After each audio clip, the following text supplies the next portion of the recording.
Acompanha aqui o Mato Grosso News, está no ar o quadro Cenário Empresarial, é o cenário business. É esse quadro que te fará mergulhar neste ambiente empresarial. É um ambiente desafiador, onde você poderá entender quais são os desafios de se empreender, quais são os sonhos, as perspectivas de quem empreende.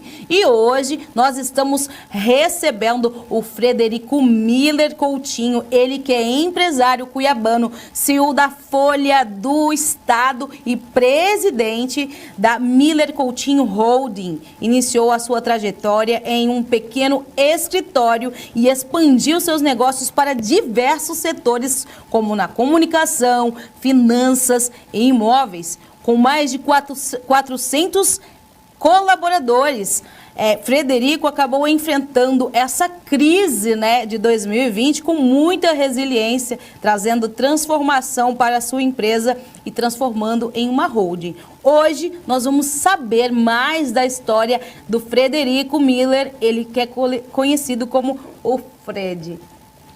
Seja muito bem-vindo. Muito obrigado pelo convite, tá? Você é uma pessoa muito agradável, muito simpática e estou me sentindo muito à vontade aqui. Que bom, seja bem-vindo. E olha, já para começar, já falando sobre esse campo empresarial que é tão forte, fala um pouquinho para a gente dessa sua trajetória, que foi muito desafiadora pelo que eu li. Bom, nada melhor do que a necessidade para você se dispor ao risco de empreender. Sempre vai ter uma dose alta de risco e lá no início, quando eu iniciei nos negócios, eu era muito jovem, tinha 18, 19 anos, eu lembro que o capital de giro inicial meu foi R$4.000 que meu pai me deu, e ali eu comecei com aqueles R$4.000 a emprestar dinheiro a juros. Porque eu entendi a dinâmica da atividade e aquilo ali foi indo. E eu fiz uma parceria depois, eu acho que você ouviu falar dele com o Messias Bruxo, sabe Já ouvi, sim. Messias Bruxo, ele é da área de comunicação também, e ele mexia com evento naquela época. E nós fizemos grandes parcerias e fizemos eventos juntos durante 1 ano, 2 anos, e aquilo ali foi me capitalizando, fiz parcerias também com o empresário, com Marcelo Marini, que era dono do Opera Light. É da sua época, essas casas noturnas? Quando tinha Sexta Mix no Getúlio, não? Não. Então, bom, então, a gente foi desenvolvendo aquelas atividades, eu entrei no processo de capitalização e a partir dessa capitalização que eu consegui, mexendo com eventos e com essas parcerias, eu passei a investir mais pesadamente em fomento mercantil, factoring. E o fomento mercantil, a partir dali, eu organizei de maneira mais profissional, comecei a entender melhor do ramo, fiz investimentos maiores nisso aí, porque eu estava capitalizado, cheguei de vender alguns ativos que eu tinha comprado, em função dos eventos que eu tinha feito, e só que como o Brasil, isso aí eu costumo falar, ele ciclicamente, ele entra em crise.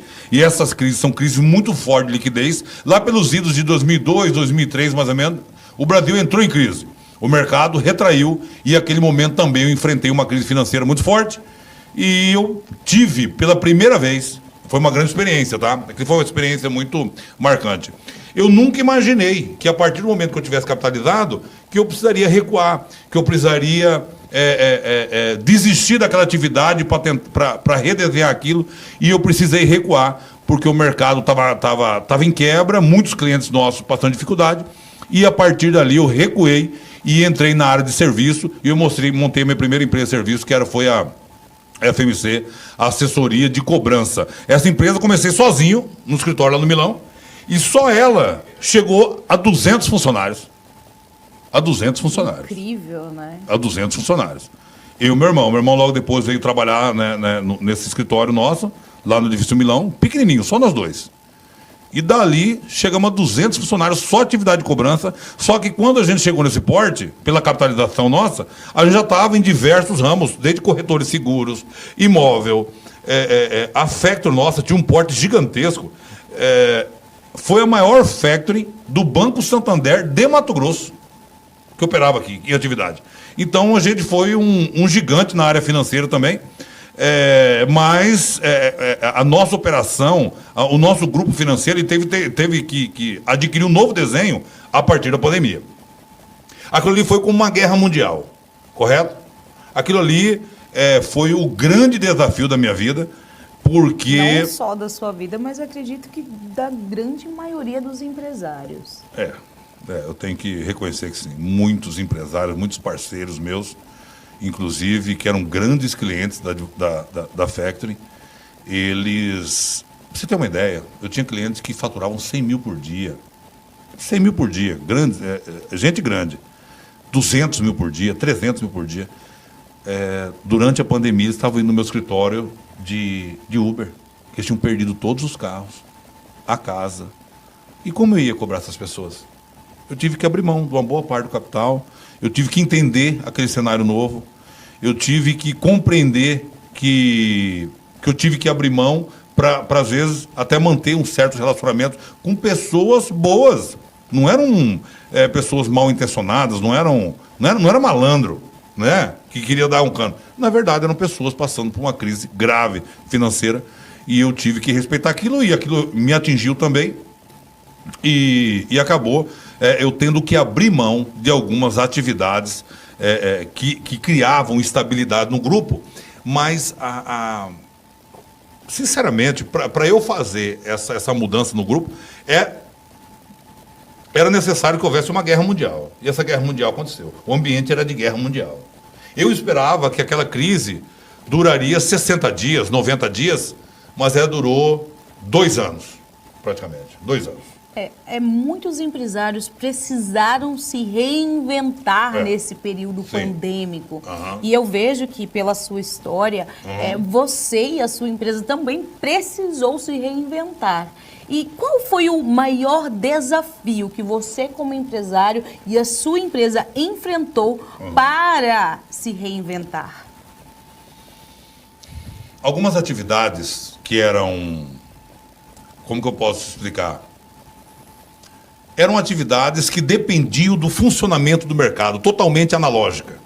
Dependiam de vendas, dependiam do bom funcionamento do mercado financeiro, dependiam do cliente seu estar comprando e vendendo, estar captando recurso no banco. Muitas atividades, boa parte do grupo nosso, havia essa necessidade do funcionamento do mercado para que nosso grupo funcionasse. E essa boa parte aí eu tive que entender que travou, correto? Aquilo ali já não funcionava mais naquele desenho. Eu tive que entender que o mundo estava se redesenhando e estava se transformando no mundo digital. As pessoas estavam trabalhando em casa, as pessoas já não circulavam mais na rua direito, já não queriam ir nas lojas comprar. E eu comecei a fazer pesquisa no mercado de comunicação. Desde 2018, eu vim analisando o mercado de comunicação e eu fui entendendo... eu tinha uma certa paixão pela comunicação, mas ao mesmo tempo eu entendia... Aí eu tive a certeza em 2020 que eu precisava, de fato, adentrar um mercado que não dependia da porta aberta, não dependia da loja aberta. Você entende? Sim, com certeza. E o mundo digital te dá essa possibilidade. Hoje, a Folha do Estado, você vê, começou com 0 acesso. 0 acesso no final de 2021. Nós atingimos agora, recentemente, nos últimos 90 dias, 100 milhões de acessos. 100 milhões de acessos. Em todas as redes sociais, contando as redes sociais naturalmente, e com o nosso portal Notícia. E adquiriu um porte grande, se posicionou bem no mercado, e paralelamente, nós temos essa característica de trabalhar de maneira diversificada. Então, nós desistíamos de uma atividade e já iniciávamos investimento em outra. Então, abrimos uma construtora, outra empresa de cobrança e fomos diversificando. Reestruturamos, ajudei minha esposa a reestruturar o escritório de advocacia dela, entendeu? Chamar parceiros e pessoas que podiam colaborar com um porte maior do escritório de advocacia, porque eu não me envolvia. Porém, é uma atividade, era importante, né, para o conjunto econômico financeiro nosso. E a Andréia, por exemplo, minha esposa, que está aqui, tá ali ela trouxe também, adquiriu, ela agregou para a atividade dela serviços, por exemplo, como consultoria ambiental, que naturalmente, né, nós somos no centro, centro de agronegócio mundial, é natural que vai ter demanda esse serviço. Então, meu foco se virou aí para a comunicação e também a gestão. Quando você falou Miller Coutinho Holding, o que quer dizer exatamente? O que quer dizer exatamente isso? As empresas, elas tinham ativos imobilizados, ativos financeiros, créditos a receber de ações judiciais, muita coisa, entendeu? E nós reorganizamos todos esses ativos e também alguns passivos dentro de um formato de holding de participações, entendeu? Então, aquilo que a gente participa em relação ao imóvel, em relação à empresa, parcerias, é organizado na Miller Coutinho Holding e Participações, entendeu? É uma história incrível, né, de empreendedorismo e de fé. Eu disse isso na última entrevista, né, e comentei anteriormente com você. Empreender também é um ato de fé. E neste ato de fé, você acabou se inovando e renovando, assim, consequentemente, também transformando a vida das pessoas que colaboram contigo na sua empresa. Agora eu gostaria, para fechar, porque o nosso tempo já está estourando, gostaria muito de estender mais essa entrevista, mas gostaria muito que você deixasse aí o seu recado, sua perspectiva, para aquelas pessoas que querem empreender, mas ainda sentem medo, tem medo de fato, se desafiar nesse universo empresarial. Bom, você acabou tocando no assunto aí, você falou da fé.